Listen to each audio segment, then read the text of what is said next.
Hello guys, in this video I'm going to show you how to insert tables, mind maps to your whiteboard on the Zoom website.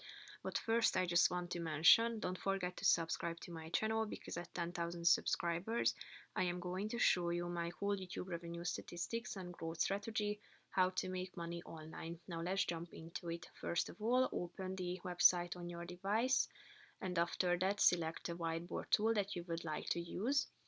And after that you should go to the left side of the screen where you can find this more tools button.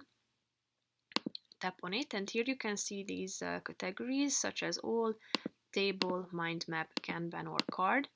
So if you want to insert any of these, you can do so by tapping on the relevant one and position it within the screen. Tap on it and here you can find it.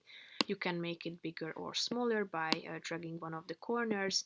You can also add text format, add the row or add the column to it. You can change its color, fill it in, outline it. Here you can do a bunch of other edits too if you want to.